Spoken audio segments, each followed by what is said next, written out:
Light is Britain's far-right conspiracy theory paper spreading hate and vicious lies.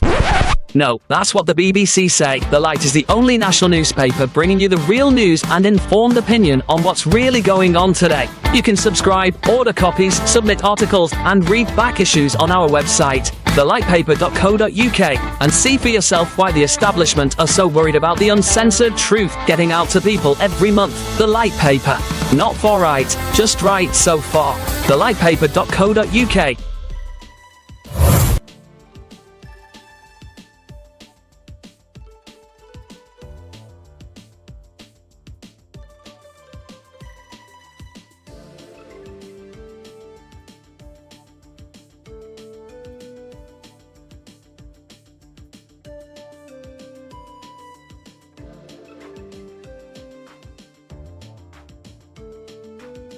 Scene script.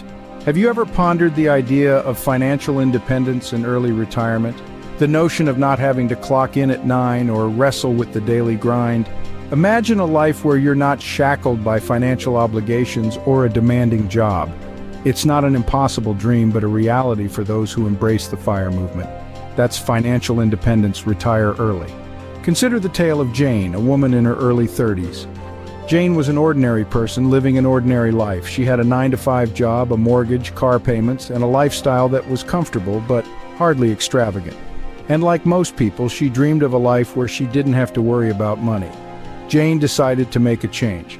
She began by cutting back on non-essential expenses, saving as much of her income as possible. She invested wisely, focusing on assets that generated passive income that didn't require her to trade time for money. Slowly but surely, Jane began to build her financial independence. She was still working, but she was no longer living paycheck to paycheck. She had a safety net, a cushion that gave her the freedom to make choices based on what she wanted, not what she needed. Fast forward 10 years, Jane, now in her early 40s, had achieved her goal. She was financially independent. She had enough passive income to cover her living expenses, and she no longer needed to work to survive. She was free to retire early, to spend her time as she pleased. Jane's story may seem extraordinary, but it's not unique. It's the story of anyone who has embraced the principles of the FIRE movement. It's a tale of discipline, of sacrifice, and of a relentless pursuit of financial independence. To summarize, the key points discussed today revolve around the idea of financial independence and early retirement. It requires discipline and sacrifice, cutting back on non-essential expenses and saving as much as possible. It involves investing wisely, focusing on assets that generate passive income. But most importantly, it requires a change in mindset. It's about seeing money not as a means to buy things, but as a tool to buy freedom. It's about understanding the true value of time and the freedom that comes with not having to trade it for money. This is the essence of the FIRE movement. It's not just about retiring early, it's about achieving financial independence, about gaining the freedom to live life on your own terms. Like Jane, you too can embrace the principles of the FIRE movement and embark on a journey towards financial independence and early retirement. After all, the only thing standing between you and your financial freedom is you. Ever wondered how much you'd need to save to achieve financial independence? The answer lies within the mathematics of a concept known as FIRE, which stands for Financial Independence, Retire Early. The most essential number in your journey to financial independence is calculated by multiplying your annual spend by 25. Notice the emphasis on annual spend, not annual income. This calculation is based on the principle that you need £300 invested for every pound you wish to spend each month in passive income. Hence, your FIRE number is also your monthly spend times 300. This mathematical principle is founded on the 4% safe withdrawal rate, as defined by financial advisor William Bengen. He proposed this rate after analyzing the S&P 500, which typically produces an average of better than 10% growth per year when studied over a period of approximately 30 years. Bengen considered factors such as inflation and market volatility. After studying previous market activity, he concluded that a 4% rate of withdrawal per year would provide for a 30-year sustainable portfolio in the vast majority of cases. So to paint a clearer picture, if your monthly spend is £1,000, then your target for financial independence is 300 times 1,000, or or £300,000. Alternatively, if your annual spend is £12,000, your financial independence target is 25 times 12,000, which also equates to £300,000. The first step in planning your financial independence, therefore, lies in understanding your monthly and yearly expenditure. Without this knowledge, it is impossible to take further strides towards your financial freedom. In summary, the mathematics of FIRE revolves around the principle of multiplying your annual spend by 25 or your monthly spend by 300 based on the 4% safe withdrawal rate. Knowing your monthly and annual spend is crucial in determining the amount you need to save to achieve financial independence. Armed with this knowledge, you can then plan your journey towards financial freedom.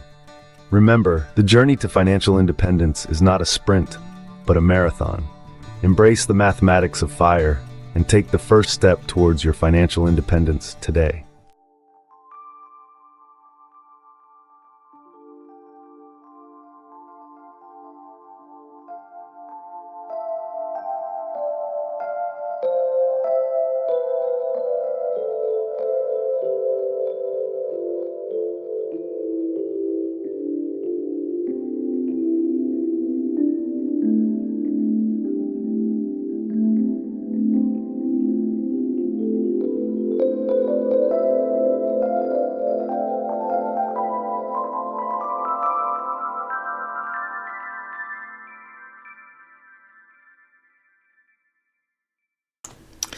Okay, good morning guys. It is just before 10 a.m. on Monday the 24th of March 2025. As you can see, the market still appears to have a fairly dramatic fall off, pullback, whatever you want to call it, at the sort of the tail end of the current graph. But when you actually look a little bit closer, you'll notice that the last couple of candlesticks have been a little bit shorter, and indeed today the market is actually up 1% on where it was, I presume, on Friday, at close on Friday. So that kind of suggests to me that the pullback has probably certainly slowed, if it hasn't stopped altogether, and even with that fall, if you look at the return over here, the return on investment is currently still sitting at just under 19%.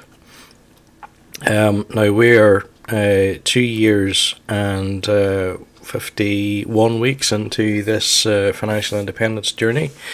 Next year will be the next week will be the 3-year anniversary.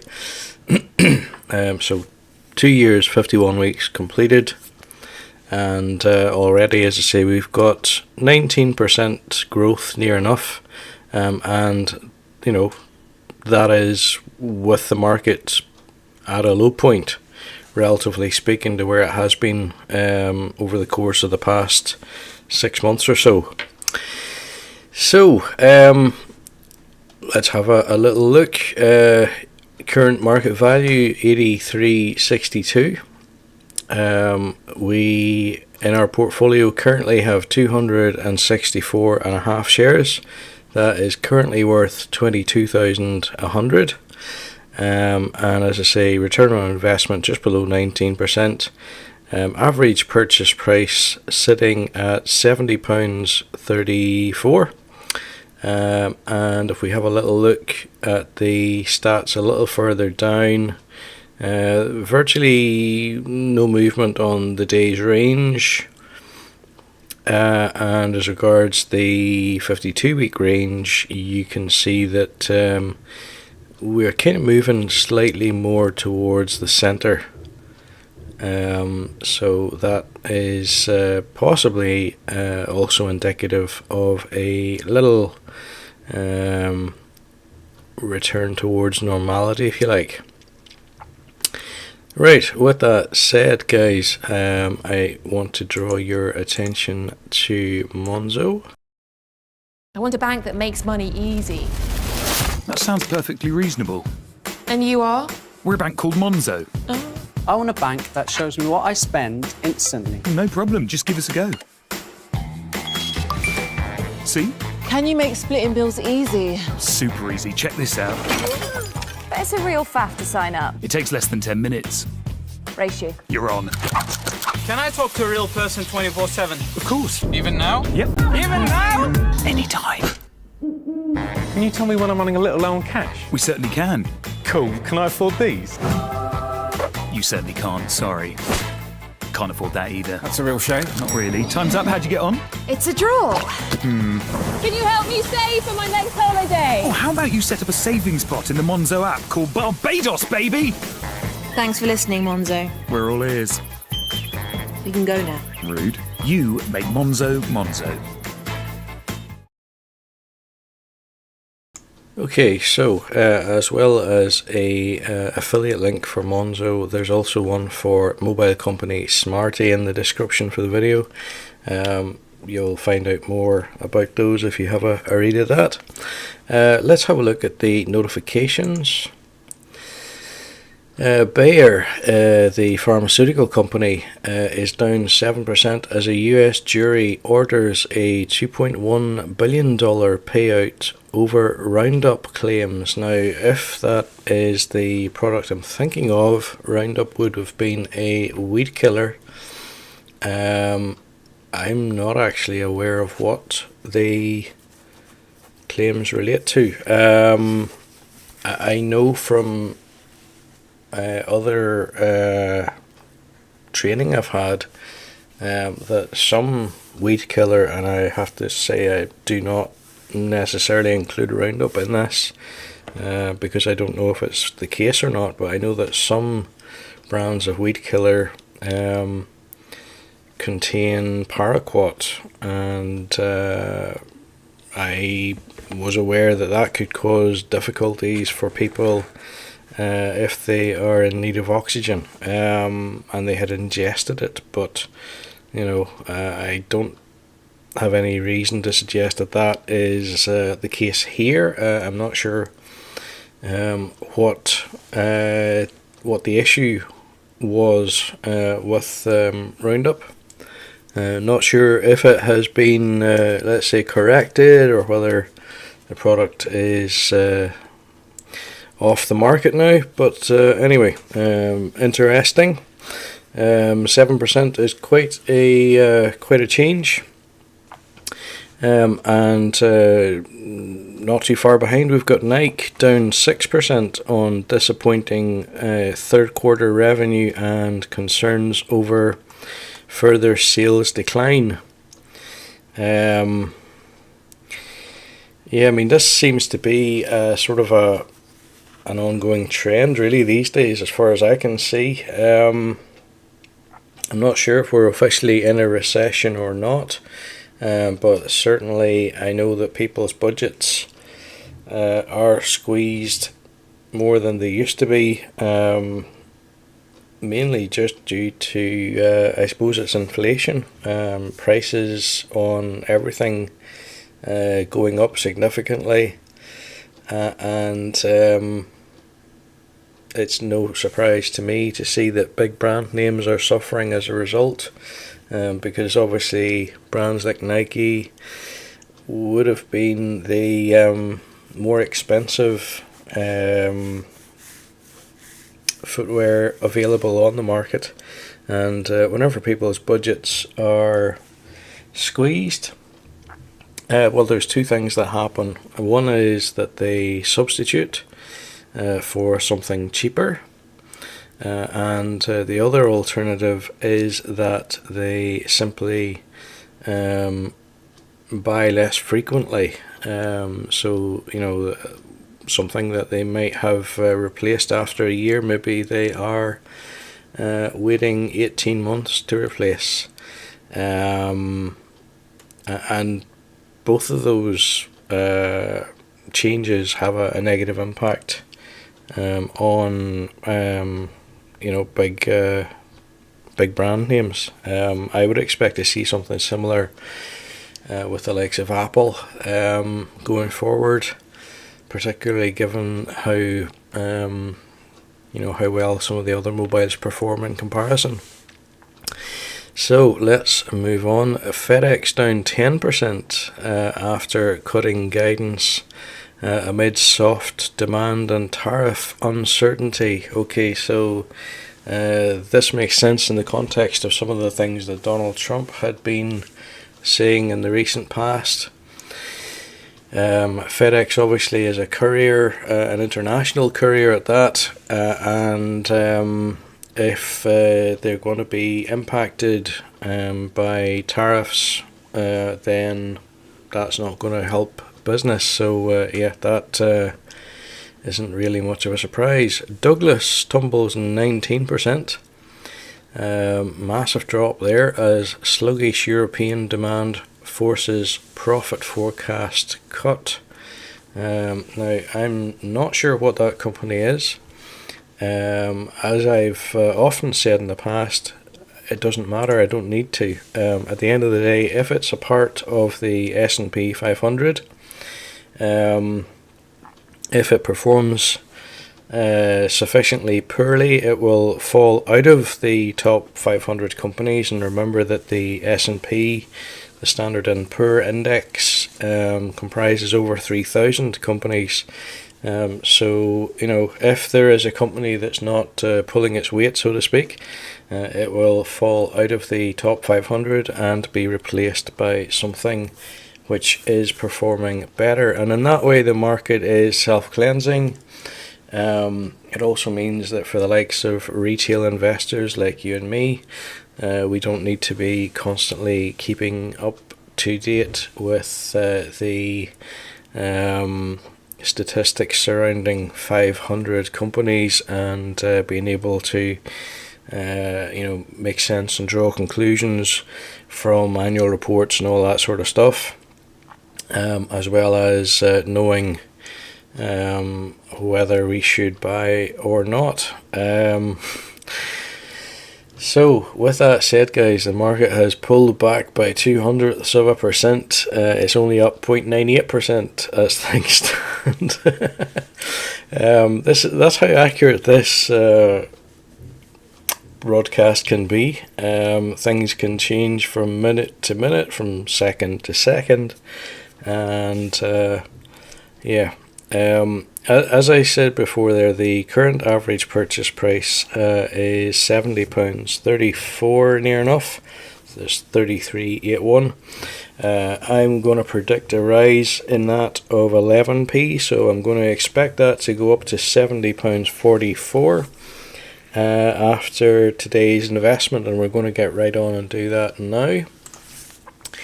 If you've been watching before, you'll know that I always put in £120 worth of the practice portfolio into the Vanguard S&P 500 exchange traded fund. I always do it as a market buy, where possible I trade when the market is open, and we know that it is open currently. Now, whereas in the past we, whenever the market was at its peak, we were only able to buy 1.33 shares, I think it was. We are currently expecting to buy roughly 1.43. Let's send that through and see if that plays out. Oh, okay, it took me 2 goes to get the button. So the order has been placed, it will execute. There we are, it has just executed. So we got 1.43 shares. We got them for 83.61, and okay, I was quite far out actually with my estimate for the average purchase price. It has only gone up by 0.07 of a pound, so 7p, maybe 7.5p. So it was gone from £70.33 up to £70.40.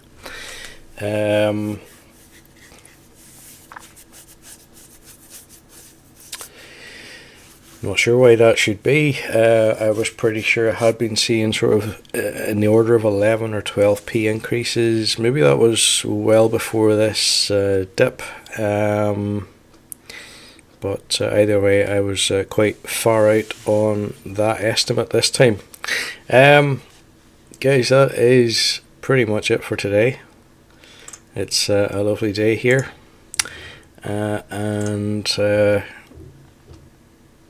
Yeah, basically there's not much more to say. Current market value, current price there, 83.59.